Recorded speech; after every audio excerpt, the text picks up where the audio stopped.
Hello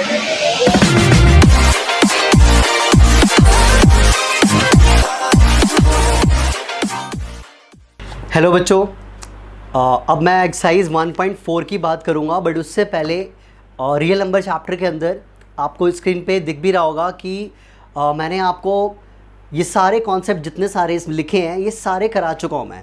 first topic आपका real number की definition, HCF कैसे निकालते हैं, एलसीएम कैसे निकालते हैं, क्या उनका रिलेशन है, और अभी last topic prove that irrationality का कराया मैंने। और अब आपका एक लास्ट टॉपिक बस रह गया इसके अंदर, वो है आपका decimal and it's expansion, rational number and it's expansion वाला जो टॉपिक रह गया आपका, वो अब मैं कराने जा रहा हूँ।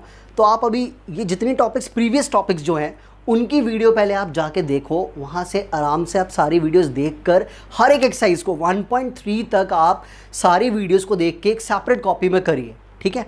अब हम आते हैं एक्सरसाइज 1.4 से रिलेटेड कॉन्सेप्ट की, जो कि last concept of this chapter है।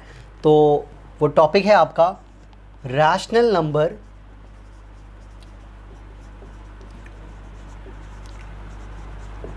एंड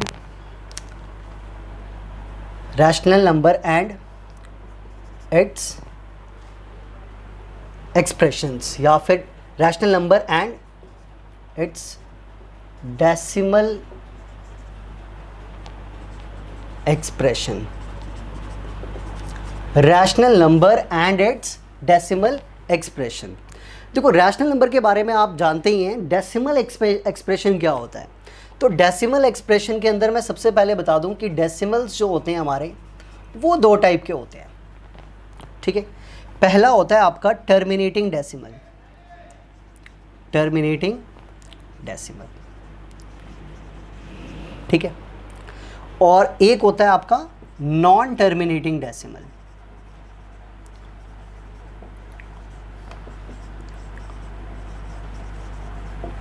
अब ये दोनों टाइप्स होते क्या हैं, तो इन शॉर्ट मैं बता रहा हूँ कि टर्मिनेटिंग डेसिमल वो डेसिमल्स होते हैं कि डेसिमल जो होते हैं, ये terminating decimal completely divisible after decimal. जब ये पॉइंट में आते हैं तो ये कंप्लीटली डिवाइड हो जाते हैं। जैसे कि अगर सपोज दैट एग्जांपल के लिए अगर एक नंबर लेता हूँ मैं 1/2, जब आप इसको डिवाइड करोगे तो इसका क्लियर आंसर आएगा 0.5।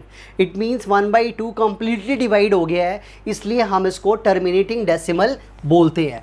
क्यों? कंप्लीटली डिविजिबल जो हो जाए आफ्टर डेसिमल, डेसिमल के बाद जो कंप्लीटली डिवाइड हो जाए वो हमारा टर्मिनेटिंग डेसिमल कहलाता है। और नॉन टर्मिनेटिंग इसका अपोजिट हो गया कि डू नॉट कंप्लीटली डिविजिबल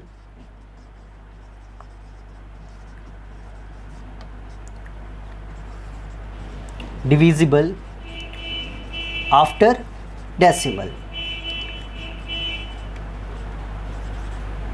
ठीक है।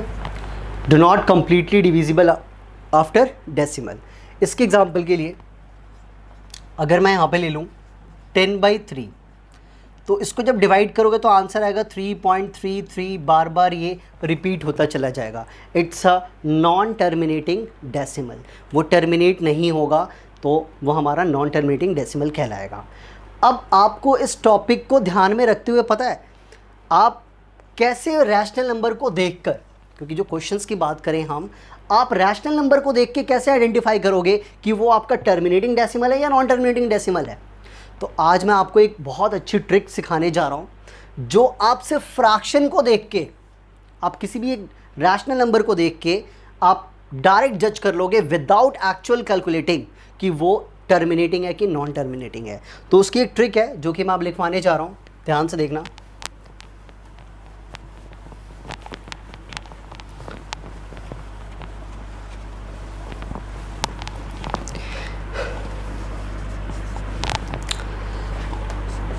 The factors of Q, the factors of Q, और Q क्या होता है? डिनोमिनेटर होता है। द फैक्टर्स ऑफ Q यानी कि denominator is in the form of 2 की पावर n और 5 की पावर n एंड 2 की पावर n मल्टीप्लाई 5 की पावर n। या तो वो 2 के टेबल में आते हो या तो वो 5 के टेबल में आते हो या 2 और 5 दोनों के टेबल में आते हैं, तो ऐसे फ्रैक्शंस को हम टर्मिनेटिंग डेसिमल बोलते हैं। तो the factors of q is in the form of 2 की पावर n और 5 की पावर n और 2 की पावर n मल्टीप्लाई 5 की power n is a terminating decimal.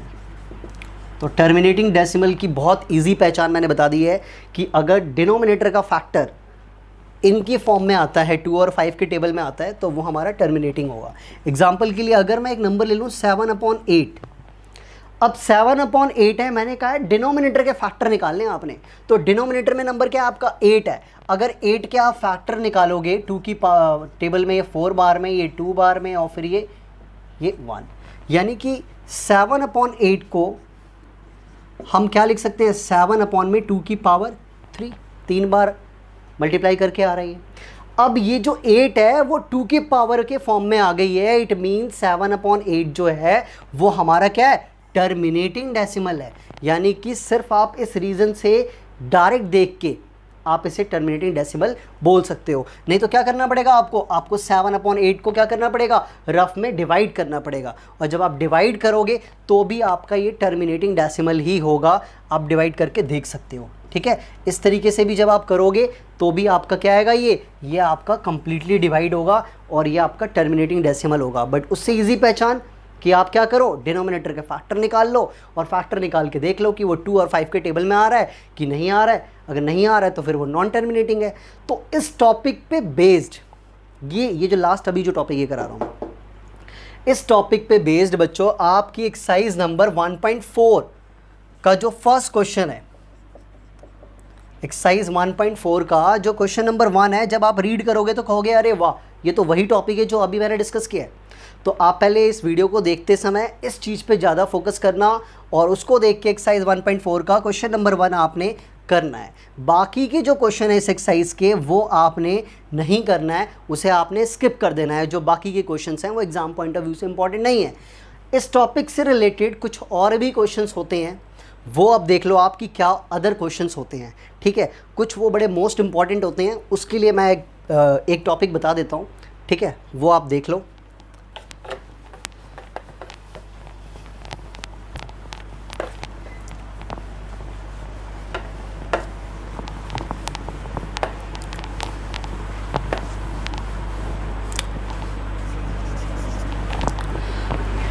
कि after how many places it will be terminating. अगर कोई फ्रैक्शन का नंबर है वो कितने डेसिमल के बाद टर्मिनेट होगा, अगर ये कॉन्सेप्ट आपके पास आ जाए तो आपने कैसे करना है। ये क्वेश्चन एग्जाम में बड़ा इंपॉर्टेंट होता है एक नंबर के लिए, कि 51/150 इज टर्मिनेटिंग और नॉन टर्मिनेटिंग। सबसे पहले तो इस टाइप का एक क्वेश्चन आपसे कोई पूछ सकता है कि कोई भी फ्रैक्शन का नंबर वो टर्मिनेटिंग है या नॉन टर्मिनेटिंग है, तो भाई सिर्फ टर्मिनेटिंग और नॉन टर्मिनेटिंग बताना है। तो आपने क्या करना है, इसके फैक्टर्स निकालना है और फैक्टर निकाल के आप उसे क्या करोगे, देख के बता दोगे कि वो 2 और 5 के टेबल में आ रहे हैं तो वो क्या हो जाएंगे, टर्मिनेटिंग हो जाएंगे। तो आप ये ट्राई करोगे, ठीक है। बट एक चीज़ यहाँ से मैं बताना चाहूँगा कि अगर मेरे पास 51/150 है, जब आप डिनोमिनेटर के फैक्टर निकालने जा रहे हो तो आपको पता भी होना चाहिए,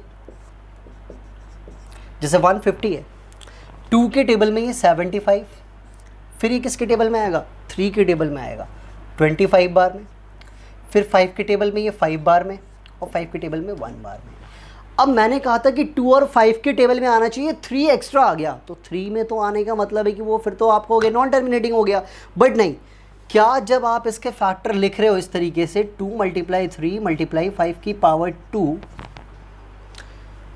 तो आपके पास यहाँ 51 भी तो ऊपर है, तो ये जो 3 एक्स्ट्रा आ रहा है, इस 3 से देखो क्या ये 51 क्या डिवाइड होता है क्या, तो अगर होता है तो फिर वो डिवाइड हो जाएगा 3 की टेबल में। यस, ये 17 बार में डिवाइड होता है। तो इसका मतलब आपका अब जो नेक्स्ट रिजल्ट आया 17 अपॉन में 2 मल्टीप्लाई 5 की पावर 2, अब आपका ये 2 और 5 के टर्म्स में आ गया है। तो आप इस 51 अपॉन 150 को भी क्या बोल सकते हो, टर्मिनेटिंग बोल सकते हो। तो ये बात याद रखना है कि अगर नीचे कोई एक्स्ट्रा फैक्टर आता है, कोई एक्स्ट्रा नंबर आता है, उससे ऊपर वाला नंबर कट जाता है, तो आपको उसे डिवाइड करके पहले उसे सिंपलेस्ट फॉर्म में कर लेना है, ताकि final result the simple form of rational number is in the form of the factor जो निकालते हो वो आपके 2 और 5 के टेबल में होने चाहिए। तो ये आपका इस तरीके से टर्मिनेटिंग। तो एक तो क्वेश्चन ये आता है कि टर्मिनेटिंग है या नहीं है, और एक क्वेश्चन आपका क्या आता है, ये तो terminating non terminated, how many places, ठीक है, 73 अपॉन में 125 is after how many places 73 upon 125 will be terminate।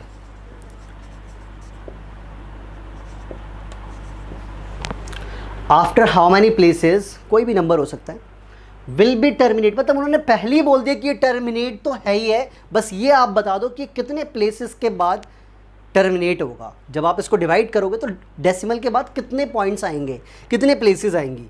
अगर इस टाइप का क्वेश्चन आ जाए आफ्टर हाउ मैनी प्लेसेस वाला, तो आपने क्या ध्यान रखना है,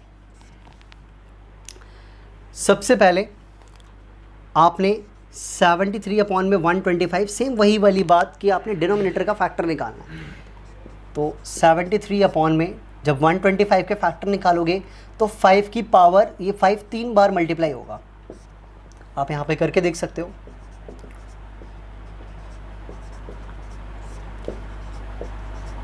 और 5 की टेबल में 1, तो हम लिख सकते हैं 73 अपॉन में 5 की पावर में 3। अब आप इसको देख के इसकी पावर को देख के आप बता सकते हो डायरेक्टली कि अगर इसकी पावर 3 है तो इसका मतलब ये 3 डिजिट के बाद ही टर्मिनेट होगा। अगर इसमें 2 आ जाए तो जो मैक्सिमम पावर होगी, सपोज़ करो अगर नीचे के फैक्टर आपके कुछ ऐसे आ जाते कि 73 एंड 2 मल्टीप्लाई बाई 5 की पावर 3, तो भी वो 3 डेसिमल प्लेसेस के बाद होता है, क्योंकि 2 की पावर 1 है और 5 की पावर 3 है।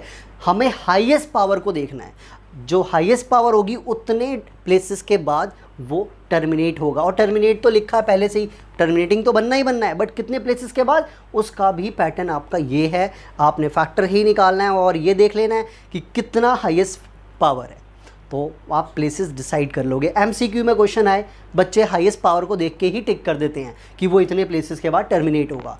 तो ये कॉन्सेप्ट और ये 1.4 वाली एक्सरसाइज, ये सब आप ध्यान से समझ के कॉपी में, सेपरेट कॉपी वाली जो आप कर रहे हो उसमें कर लो और मुझे आप चेक कराओ।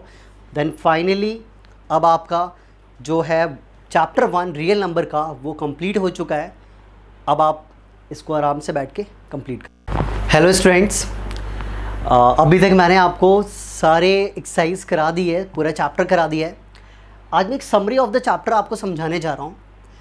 देखो, एक्सरसाइज 1.1 के लिए मैंने 2 वीडियो बनाई है, एक कॉन्सेप्ट बेस्ड है और एक क्वेश्चंस वाली है।